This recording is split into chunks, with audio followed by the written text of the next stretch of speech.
중국 배터리들이 공격적으로 투자를 하면서 시장에 진입을 했고 이제 기술적인 관점에서 다 비슷해졌습니다. 예. 폭스바겐 파워데이에서 LFP를 선택한다 했을 때 저희 K배터리 주가 엄청나게 빠졌습니다. 기술적인 관점에서 네. 좀 경쟁력이 저희가 K배터리가 약간 좀 위협을 받고 있지 않나. 그러면 우리는 약간 소재에서 원래 압도적으로 앞서고 있었는데 약간 뒤처지고 있다. 더 문제는 23년 하반기에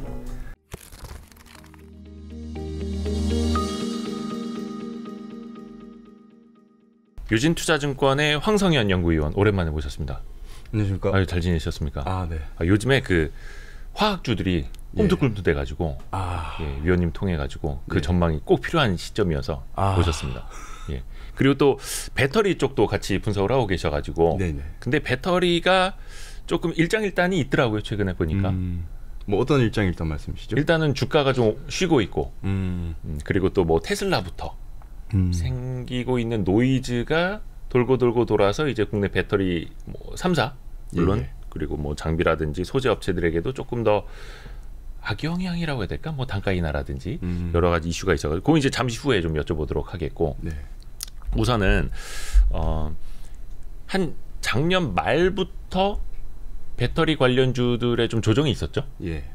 일단 그 배경부터 좀 먼저 짚어주신다면 어떻게 볼 수 있을까요? 우선 지금 배터리 주가가 전기차가 많이 팔리면 배터리 전체 시가총액이 올라갑니다.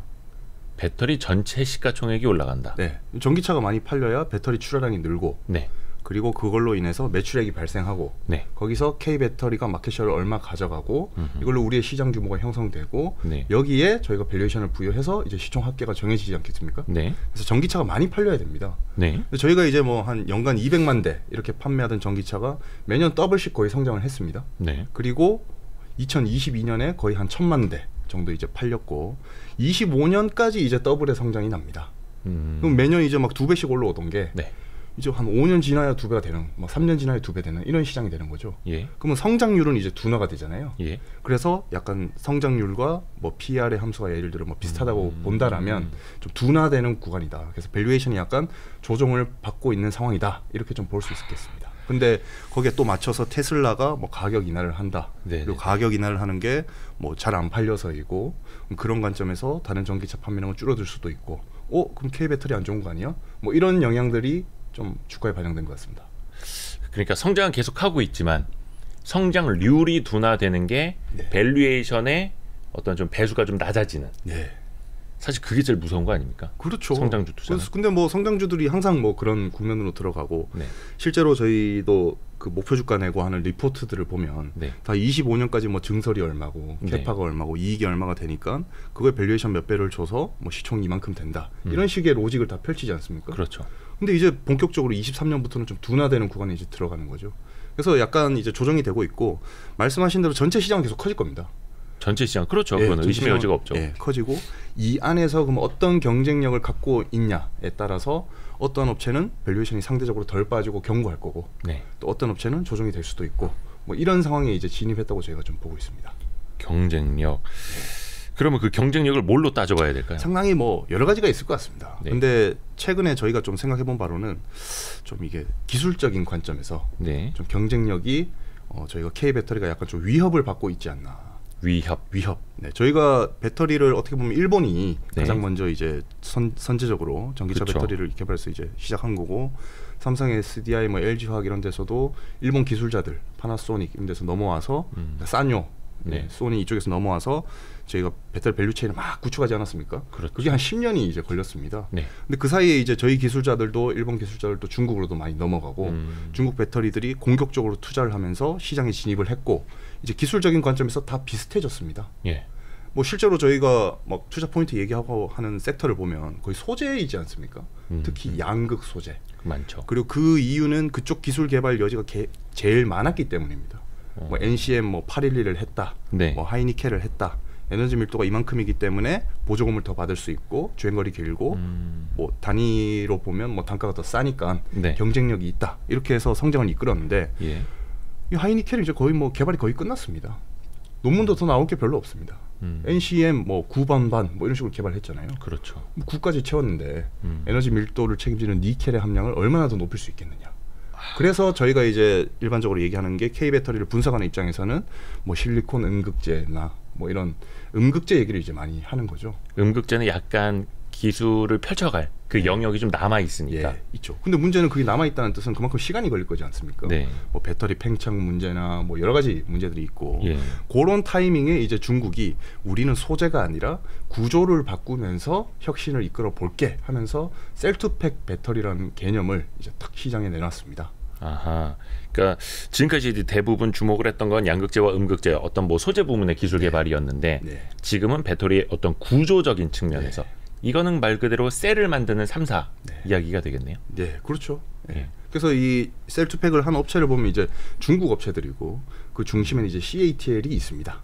아, 그 사실 CATL이 점유율로 보면 뭐 당연히 이제 세계 1위이고 다만 이제 CATL이 미국까지 진출을 하느냐 못하느냐, 요게 지금 최근에 가장 큰 화두더라고요. 가장 큰 화두였죠. 그러면 CATL은 자체적인 경쟁력을 무엇로 쌓아 올라가고 있는지 이제 구조적인 걸 말씀해 주셨는데 그 구조가 뭔지 좀 설명 부탁드립니다. 우선 셀2팩이니까 모듈을 없앤다는 뜻입니다. 그렇죠. 셀을 만들어서 모듈로 합쳐놓고 이걸로 자동차 팩하는 거죠. 예.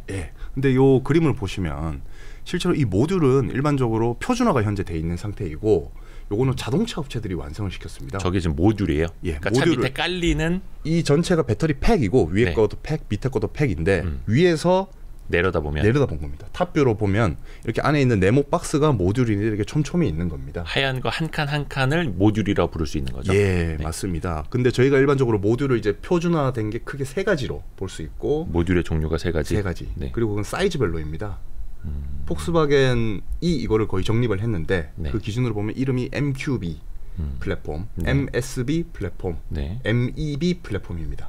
MEB를 제일 많이 들어본 것 같아요. 그거는 전기차 전용 플랫폼이니까 저희가 이제 알고 있는 거고요. 제일 처음에 모듈 나온 거는 MQB 플랫폼입니다. 그게 어떤 차이예요? 저희 일반 완성차 예를 들면 E-골프 이런 데 탑재되는 건데요.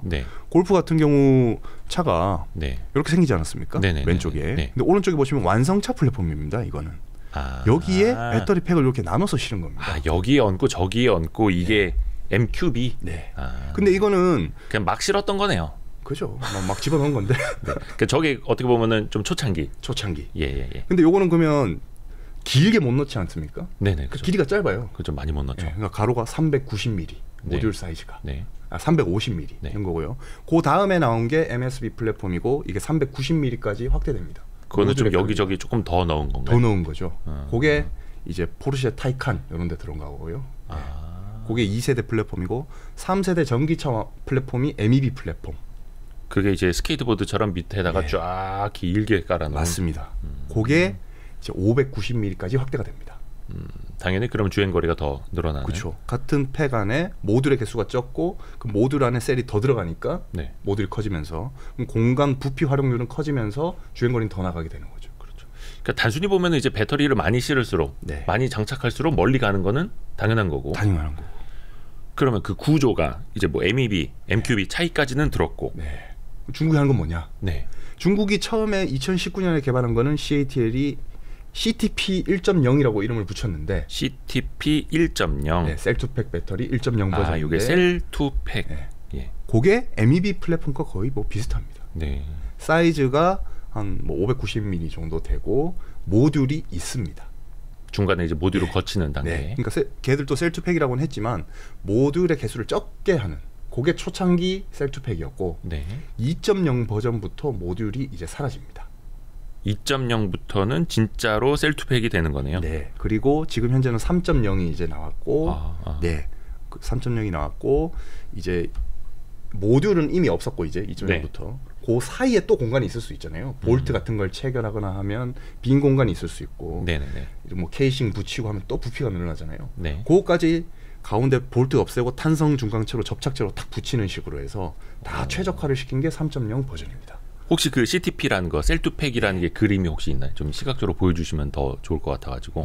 우선 이게 셀이라는 건 많은 분들이 이제 그 요즘에 그 애국가 나올 때 이제는 2차 전지 이 그림이 나와야 되지 않나? 이게 옛날에는 뭐 막 반도체 나오고 이렇게 했지만, 근데 그거 보면 이제 셀. 뭐 LG화학 같은 경우는 뭐 파우치형이 제일 많고 SDI 같은 경우 뭐 각형이 제일 많고 뭐 원통형이 있고 뭐 이런 거 많이 보셨을 텐데 셀2 팩이 이제 어떤 모습인지 지금 화면에 띄우시죠? 네, 이게 CATL이 얘기한 CTP 3.0 배터리고요. 이 각형 전지를 베이스로 해서 그리고 모듈 대신에 가운데 탄성 중간층을 활용해서 팩으로 조립하는 3.0 버전입니다. 그러면 부피 활용률이 아까 MQB 플랫폼에서는 뭐 한 40% 정도밖에 안 돼요. 팩 안에 전체 부피 중에 셀이 차지하는 공간이 40%라는 뜻입니다. 네. 근데 이 3.0 버전이 되면 이게 72%까지 확대가 된다. 이런 얘기를 하는 겁니다. 그러니까 모듈별로 이렇게 뭉치별로 모아놓는 걸 빼고 중간 단계를 빼고 셀에서 팩으로 바로 넣으면 40%대에서 70%대로 배터리 공간이. 근데 여기에 이제 얘들이 얘기하는 LFP라고 많이 들어보시죠. 인산철 배터리. 단가가 싸고 뭐 화재가 덜 나고 뭐 그런 장점이 있지 않습니까? 그거를 여기다 접목을 시켜서 가격도 저렴한데 주행거리는 NCM 하이니켈과 비슷한, 그리고 화재는 안 나는 그런 배터리를 얘들이 만든 겁니다. 그러니까 LFP 배터리가 요게 이제 많이 이슈가 됐던 게 뭐 테슬라도 LFP 배터리, 리튬 인산철 배터리를 채용을 한다. 이게 단가가 싸다. 그리고 뭐 좀 화재가 덜 날 수도 있다. 뭐 이건 약간 좀 논란이 있긴 합니다만. 근데 이제 그동안에 이게 달렸던 게 주행거리가 그래도 하이니켈, NCM 배터리보다는 좀 떨어진다 였는데 그러면 LFP도 셀2 팩 방식으로 많이 우겨 넣으면 저 하이니켈 배터리처럼 많이 달리는 거다. 이 논리예요? 5, 600 가는 거죠. 그러니까 LFP의 단점을 이 구조적인 걸로 극복한다. 그래서 소재가 아니라 구조로 간다. 그러니까 적당히 쓰기 좋은 저렴한 소재를 쓰면서 안정성을 높임과 동시에 최종 아웃풋은 비슷한 그런 배터리를 얘들이 만들었습니다. 그러니까 우리나라 그 많은 분들이 말씀을 끊어서 죄송한데 LFP 배터리 한계가 너무 명확하다.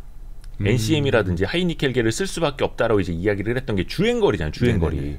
저거 너무 저품질이다. 근데 그 싼 거를 많이 우겨 넣으면 NCM 배터리만큼의 퍼포먼스가 나는 거고 중국은 그걸 택한 거고 그게 제일 중요한 거네요. 그럼 지금. 이게 근데 핸드폰도 비슷합니다. 저희가 삼성 이런 거 핸드폰 보면 성능 자체를 엄청 하이엔드로 계속 뽑으려 합니다. 대신 비싸죠. 그렇죠. 근데 중국 제품들을 보면 특징이 적당한 스펙으로 싸게 팝니다. 샤오미 로봇 청소기를 써봐도 LG 삼성 거보다 쌉니다. 그렇죠. 근데 이제 잘 돌아가잖아요. 그거를 택할 수 있다는 거죠, 완성차들이. 실제로 말씀하신 대로 테슬라도 뭐 LFP 하겠다 얘기를 했고, 그다음 폭스바겐 파워데이에서도 LFP 각형을 채택하겠다 얘기를 했고, 뭐 기타 볼보 뭐 다른 업체들도 장기적으로는 로드맵을 보면 거의 베이스가 각형에 LFP가 다 껴 있습니다. 근데 여기서 이제 멈추지 않고 CTP까지 다 하려고 하고 있고요. 그걸 넘어서서 샤시에 배터리를 붙이는 CTC까지 하겠다고 완성차 업체들이 다 얘기를 하고 있는 겁니다. 이거는 CATL만의 이야기인 거야? 아니면 다른? 현재 배터리 업체 중에서는 CATL과 BYD 정도가 대응을 하고 있고 CTC까지는 이제 완성차는 뭐 테슬라, 뭐 폭스바겐, 그다음 뭐 기타 등등 다 이미 CTC로 가겠다고 장기적인 로드맵을 밝힌 상태입니다. 여기서 이제 들으시는 분들이 갑자기 또 CTC는 뭐야? 이게 셀2 팩, CTP까지는 지금 막 이해를 했는데 CTC는 셀2 팩이 아니라 셀2 샤시. 그러니까 모듈을 건너뛰고. 근데 팩도 어떻게 좀 구조를 바꿔서 샤시라고 하면 이제 자동차 차체를 얘기하는 거 아닙니까? 맞습니다. 차체에다가 배터리를 얹어. 결국 근데 셀2 팩을 해야 셀2 C로 그 셀2 카로 갈 수 있습니다. 셀2 샤시로. 왜냐하면 그 모듈을 없앤 그 팩을 차에 붙여버리면 되잖아요. 어디든. 근데 그 붙이는 걸 처음부터 완성차 업체랑 배터리 업체가 플랫폼 만들 때부터 같이 설계를 하면 그게 되는 거죠. 차량 설계부터 같이 해야 되는구나. 이게 키입니다. 만약에 셀2 팩을 대응 안 한다, 배터리 업체들이. 근데 나중에 결국 CTC로 갈 거면 이걸 못하는 업체들은 도태가 될 거고, 도태되는 걸 떠나서 뭐 가격 계약을 하거나 할 때도 경쟁력이 떨어질 수 있겠죠. 입김이 약해질 수 있습니다. 지금 보시면 아까 모듈을 폭스바겐이 표준화했다 했잖아요. 근데 셀은 셀 업체들이 표준화를 하려 했는데 실패를 했죠. 왜냐하면 가격을 많이 떨어뜨려야 표준화가 됐을 텐데 그걸 다 못했으니까. 그 상태에서 모듈이 이제 사라지잖아요. 그럼 카, 자동차 샤시와 셀이 이제 만나는 겁니다. 그럼 누구의 입김이 더 세겠느냐.